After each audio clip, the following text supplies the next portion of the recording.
Hey, listen up. Yeah, we here and we locked in. Let's keep it going all the way to the top 10. We fear the turtles, so it's no other option. Fred and Ryan, just watch them.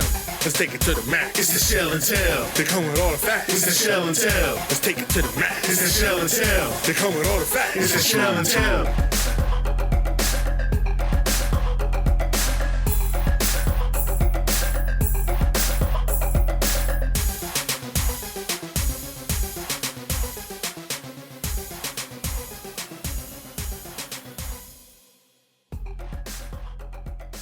All right. Well, welcome back. All three of you still turned into football season. It's good to have all three of you with us. Um, as you can see, I couldn't really get myself in Maryland gear this week. In fact, I'm wearing a Mickey Mouse t-shirt for this Mickey Mouse program that we're apparently running because I've never seen anything worse, Ahmed. Yeah, obviously deflating game. Obviously coming out of that bye week, like we talked about, Maryland winless going into coming out of the bye week under Mike Loxley, and a chance to really kind of turn the tide last Friday night. National spotlight, and yeah, no doubt about it, squandered the opportunity. And I know I expressed hesitation after watching those guys play Indiana, but after sitting in my seats in the stadium, I had no hesitation that we were going to blow them out of the water. That was one of the smallest teams I can ever remember walking into that stadium, and they absolutely punked us. We would not have lost a fist fight at any position group in that stadium, but we lost a football game badly. Yeah, and I think kind of towards the end of the fourth quarter, even though felt like it was still a one possession game. Maryland was then fighting reach. Obviously, when Northwestern pulled ahead with that strip sack there to go up at 24, 24-10. That was kind of obviously that final blow where you kind of wondered, if Maryland was going to be able to come back. But right before that, Maryland was still in it, still had a puncher's chance. So three turnovers in the fourth quarter. Uncharacteristic of a Maryland team that at one point led the country in turnover margin. Now for the second consecutive game, um, Maryland lost that turnover battle. And all goes back to kind of what I said. There were no excuses kind of going into this week or going into the Northwestern game for Maryland to really pull it out and to kind of fall flat at home. It's disappointing. I mean, even on the Northwestern side, I did a Northwestern, joined one of the Northwestern sides. And even he said, I think Northwestern could put it up a fight. But, Maryland being at home, 50-50 game, yeah, I think Maryland can do it. I think a lot of folks realized that this was, Maryland's game to lose, and that the loser was probably facing a very uphill battle the rest of the season.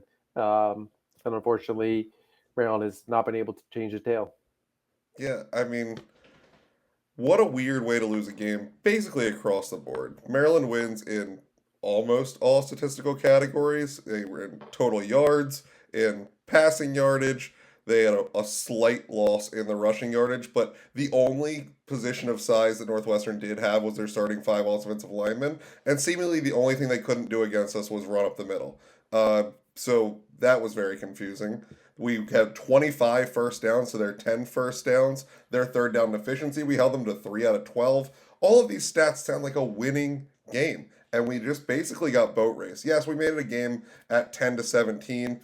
Apparently, the rest of the stadium did not really think we were going to lose either, because I know a lot of different games, 17-0, that stadium had been emptying out, and honestly, the crowd held pretty good for the second and third through the second and third quarter. Late arriving as usual, early leaving as usual. But second and third quarter, lower bowl was filled, looked pretty good. Upper deck was terrible. But what do you expect? We already had two losses. You're playing Northwestern. It's a Friday night game with crazy traffic. That's what Maryland's going to do. But what Maryland shouldn't be doing is losing to this team. I'm telling you, it looked like a JUCO product that literally boat raced us. I can't conceive how this is possible. I guess there were some bright spots on our side. Our young tight ends both looked very good. Preston Howard had his best game of his career, I believe. Definitely from my eyeballs, his best game of his career. Dylan Wade continued to look good. One of the biggest disappointments for me in this game was Wazlowski. The decision making was poor. The athleticism was poor. He was tripping and fumbling and running back.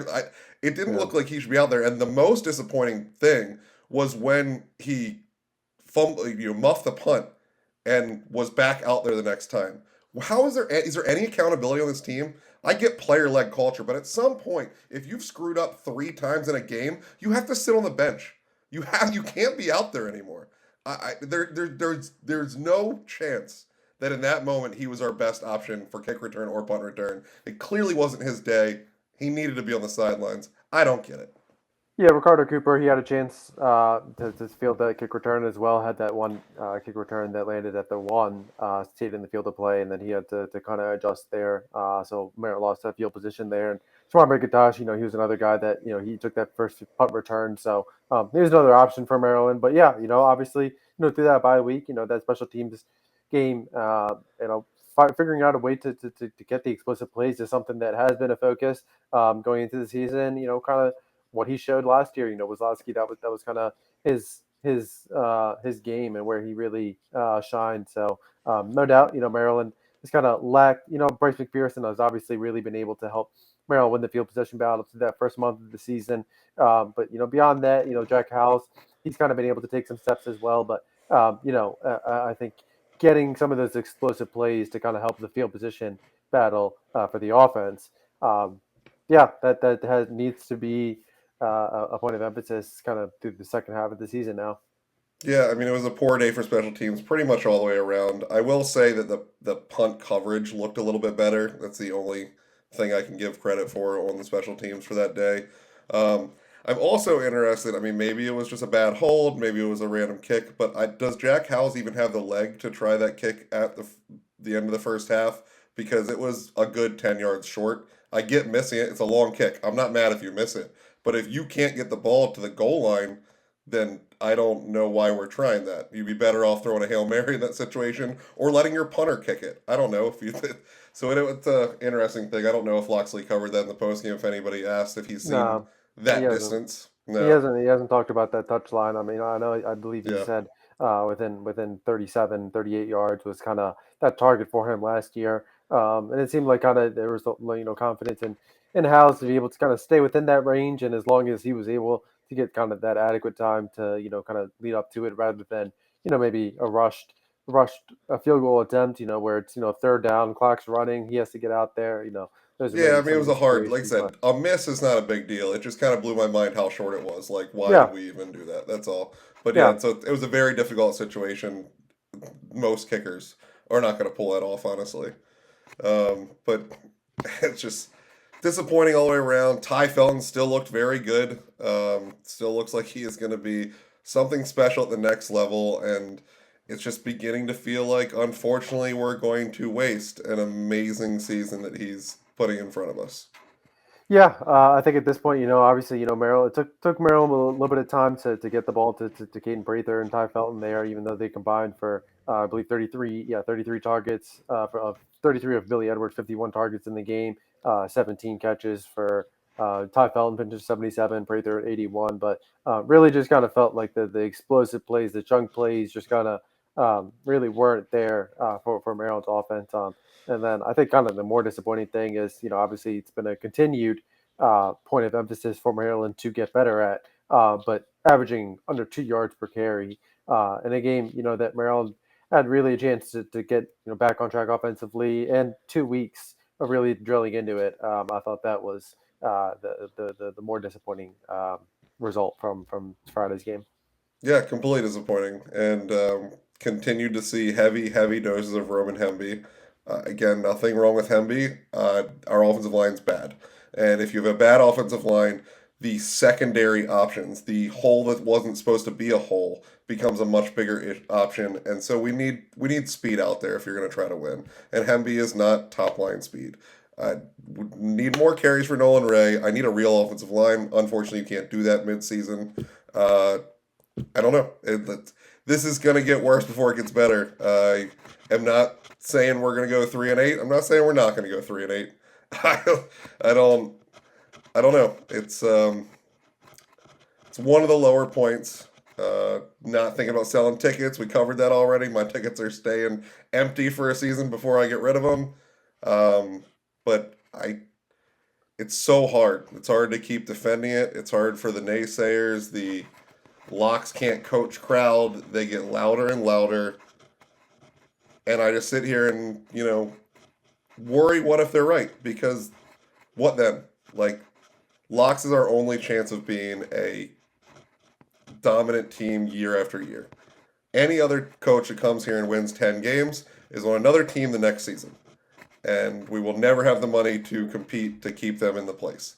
So, what are we doing? How do we fix this? What do we do going forward?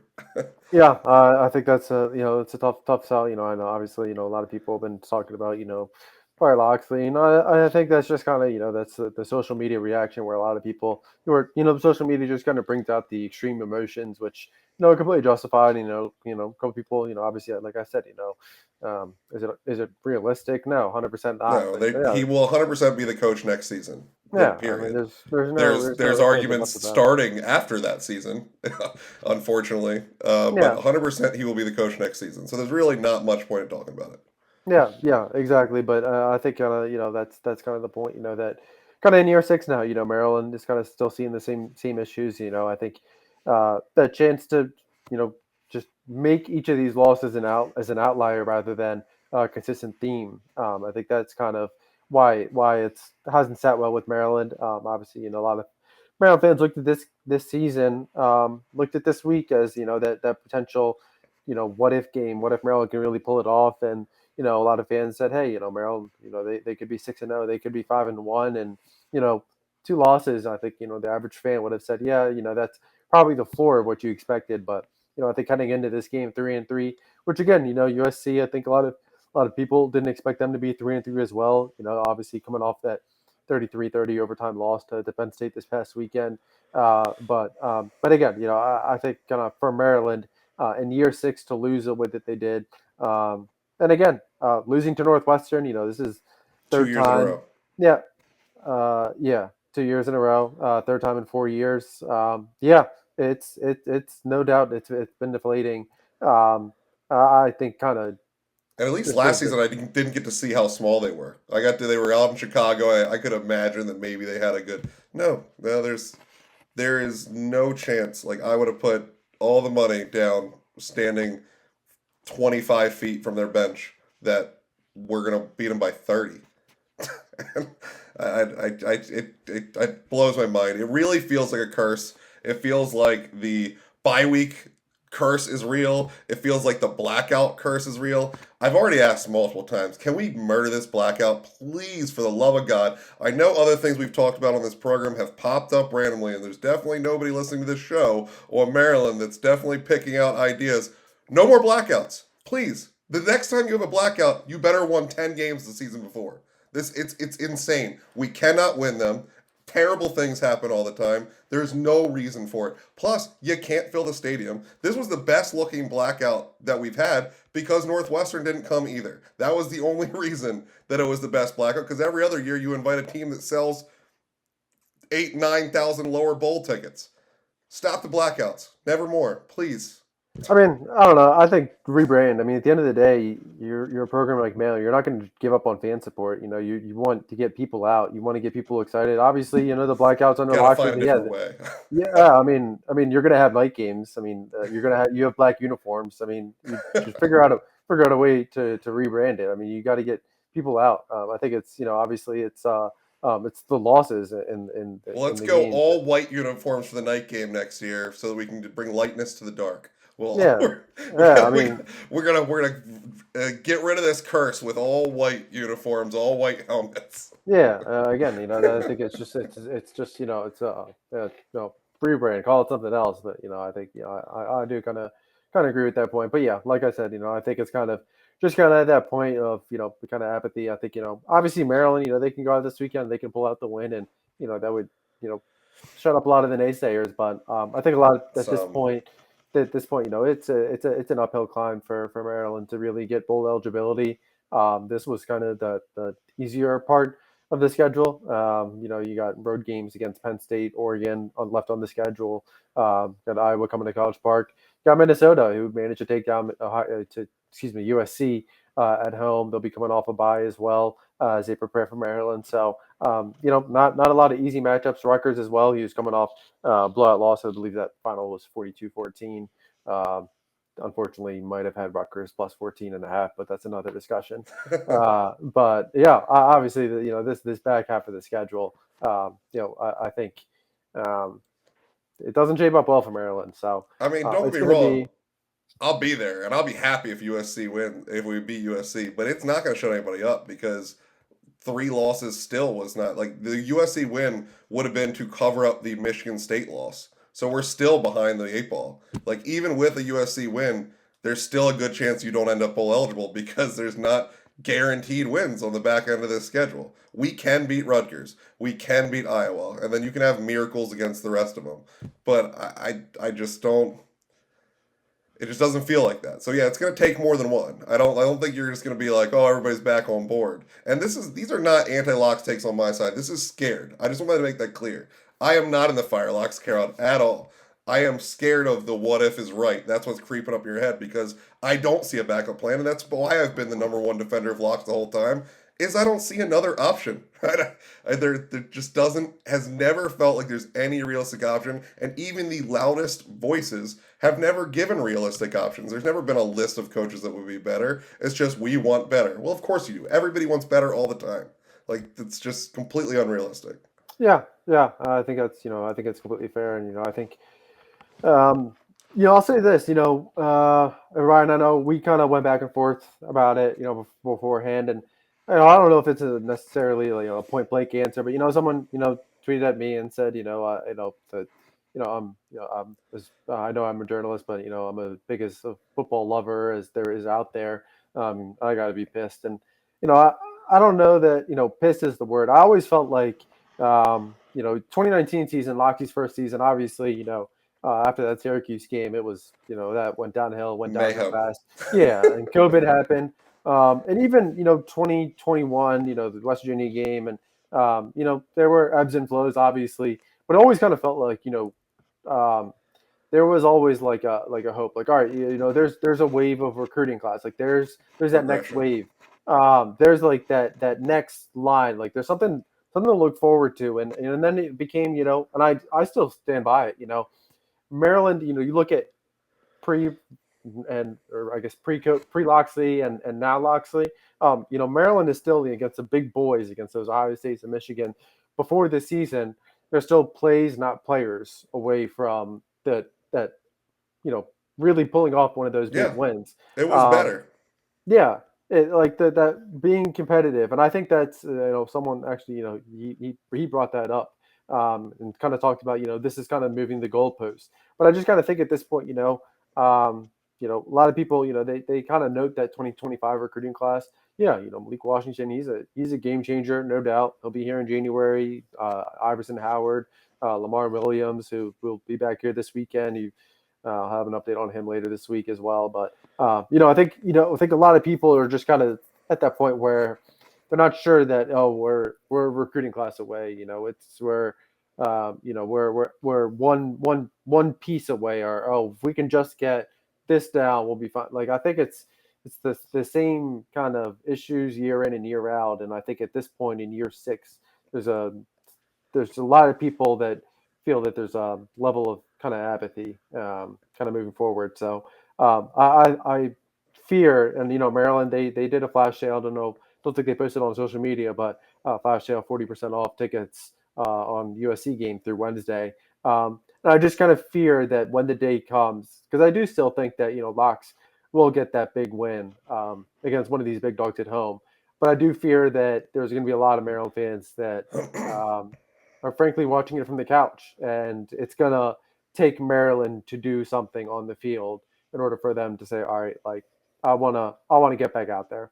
So that's kind of that it's a different state of kind of apathy, just kind of lack of care really for the program right now. That I'm not sure that I've really seen. And I feel like it's kind of been steadily growing. There's been a lot of naysayers, a lot of people that have been, kind of quick to criticize, quick to point out, what's not going right. But I feel like, just kind of this season, kind of all of it together, just kind of painted the kind of a not so rosy picture. Yeah, and we weren't in a spot where we could take a step back. Like, I get it right now on paper, we have a great recruiting class, as best one. But as the Maryland fan, even though they're all saying the right things, you know you got to win at least 5 games, probably 6 to keep some of these guys. Somebody's going to be in their ear all day long about why you're going to throw away, your experience for a team that wins 3 games. So you have to do something. And as unfair as it is, with graduating all 5 offensive linemen and the best passer in Maryland history, you weren't in a spot where you were allowed to take a step back. You had to find a way to get to 5 or 6 games, and it's just not looking like it. And on top of it, the passer thing is basically out the window because Billy honestly looks better in most ways than Talia had in past seasons. He doesn't panic. He doesn't panic. There's less like forced red zone turnovers because that's what we always said. Talia was the best quarterback in the world between the 20s, and then all of a sudden all hell breaks loose. He doesn't do that. He can take a hit, which he's had to take far too many hits. You aren't wincing every time he's touched like you were with Talia that he was going to limp off the field for an unknown amount of time. Like there's so many things. So the quarterback box was checked. And the defensive line looked good early, and the offensive line was okay, but you're like, we can get around it because we have all these weapons, and then nothing. It's been nothing. It's just been a complete fall on your face during Big Ten play. The Michigan State game, a complete disappointment. This is an embarrassment, just beginning to end. Apparently, everyone asks who our rival is in the Big Ten. Apparently, it's Northwestern. Nobody told us. This is like the Maryland-Duke rivalry, where Duke didn't know we were their rivals, so we would sneak up and beat them all the time because they weren't thinking about us. Northwestern comes and beats us constantly because we're not thinking about them. Like it's just unbelievable. It sickens me that the dudes that I know Maryland has, the talent level that Maryland has, the size of just like men, just got whooped by junior college athletes. I don't understand. Yeah. Yeah, I mean, Northwestern. I mean, Bryce Kurtz. I mean, we should give them credit. Bryce Kurtz. They played their ass off. I mean, they punched above their weight. Yeah, he's a productive veteran wideout. He was coming off 10 catches, 127 yards a week before, so he's a big play guy. AJ Henning, he flashed a little bit at Michigan, and he's proven himself as a weapon too. So I don't know that it's and obviously you should kind of expect Maryland to win some of the battles in the trenches, even though like you said, all 5 offensive linemen are gone, but I think it was just kind of obviously the inexperience from Maryland in the secondary. And Dante Trader, who should likely be back this weekend against USC. But the Northwestern really hasn't shown the ability to be a threat through the air. Well, anybody could have caught that first ball because there was no one within 15 yards of him in coverage. There were some very good plays later in the game where there was great coverage that ended up still being, I think it was 60-yard bomb over the shoulder. So, you can't do anything about that. If there's a perfect pass, it's a perfect pass. But you can be near a dude. It's just so stressful. So, I mean, And that's how you lose a game only giving up 10 first downs, is there's 90-yard bombs constantly. Yeah. No, and you know what? Speaking of the big plays, that might be a perfect kind of way to transition to USC because I think kind of a lot of fans, with Miller Moss coming to town and USC has 3 different receivers, I think, with 20-plus catches. So the Zachariah Branch he's a big play waiting to happen. So think this weekend, it'll be really interesting to see how the secondary fares, where the adjustments are. It's a 4:00 game. Tailgate is in 4B. We'll be there at 11 a.m. By 4 p.m., I will be in the stadium. Most likely having a conversation about something else because I don't expect this to go well at all.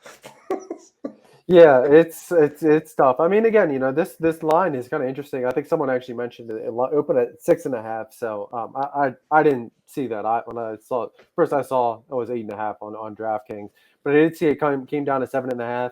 Then I think about an hour later, it came down to 7. You know what? This is the big game each year. Maryland kind of always finds their way to remain competitive. It's tough.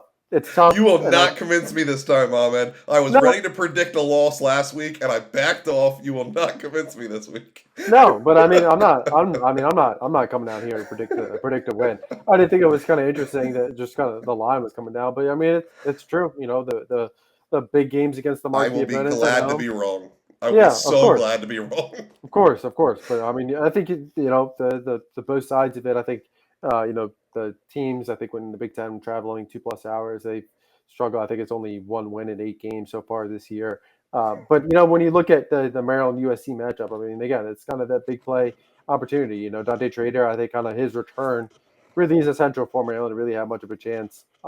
Again, you've got to find a way to to take away some threat of the big plays there. Obviously, Glenn Miller, I think he's been able to kind of prove himself as an asset in the box and in run support. But with Dante Trader really kind of being that last safety blanket over the top, getting a guy like Brandon Jacob, who's kind of been able to flash at times through these through the first half of the season. He's a guy that really flashed since enrolling back in January. So, I think that kind of this secondary, all eyes are on them. And USC they've kind of shown at times, that they've kind of struggled in the Big Ten play to really run in the trenches. Maryland has obviously showed that that's a weakness for them. That was a We can weakness. struggle with the best of them. It was a weakness kind of going into the season as well. So, definitely, that and quarterback is kind of the biggest concern. So, I think. Yeah, I think it will kind of take some that secondary to really grow up in a short span, 8 days from the Northwestern game to USC, in order for Maryland to pull out the miracle. The second half, getting the tight ends involved frequently, did make the offense look a lot better. That needs to be an early plan. We need running backs rotation. I want 3 carries per back and get somebody else on the field. Hemby cannot be out there 80% of the carries. We're going to do nothing. Ty Felton early and often. I know they're going to bracket and do everything they can to get him out of there. So that's easier said than done. I get that. The only way you win this game is in a shootout. Our defensive backfield does not seem to be able to stop the big play threat. When you have 3 of them, not just one of them, there's just zero chance in my head. I can't come up with a win, but I would at least like to make it fun. Can you just make me hope for 3 quarters? I'll accept that. The loss to Ohio State a few years ago that I left smiling. Can I get that game? That sounds great. I don't know, man. It's hard, and What's your rolling with final score prediction then? I mean, that's what I want. That's not what I predict. I predict we're going to get beat bad. I'll go 37-17 USC. I know that they have the same record. Those records are not against the same teams. The Minnesota loss was bad for USC. Maybe we can be the next Minnesota win. But we've shown nothing that says we can. We beat Virginia. That's apparently where we're at. Is we can beat ACC teams. If you put me against 10 ACC teams, I think we win 8 to 9 every year. But we just don't seem to be at this level, and I don't get it. We are at least at Northwestern's level, which is why it's so embarrassing. It's so embarrassing to lose the ones that you are ready for. You have to win those, and then you have to surprise 1 or 2. You can't lose against teams that are not as good as you, or brand new coaching, or 55 transfers on a squad. You can't lose to them. You're not good enough to make up for it later. I don't know. I wish I was in a better mood for this, but it's just I need some help. You can't be the eternal optimist forever. I have been backing the squad forever and a day. I don't even remember the 3-9 season. I went back and looked. I was here. I went to every game. I've been here 23 years.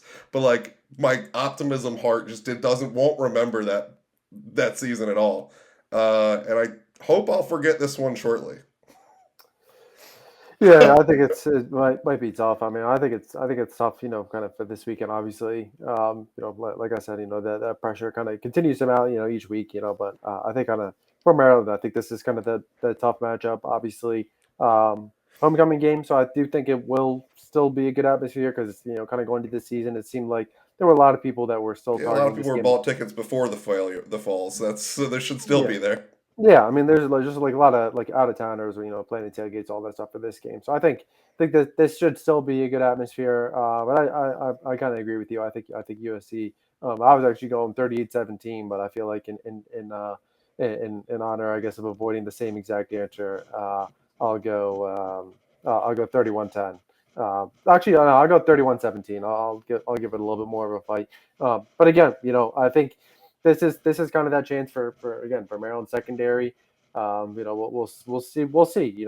Adding more experience, I think, is something that you kind of want to see in this roster. Again, this heavily underclassmen. I think there's only 15 seniors on this roster, but again, I think adding some veteran experience to this room is gonna will be interesting to watch this off season. But this is a game where those reps will kind of play a big factor down the line and kind of aid their development. Kerm Humes, Breen Lee, Judah Jenkins, all of that trio.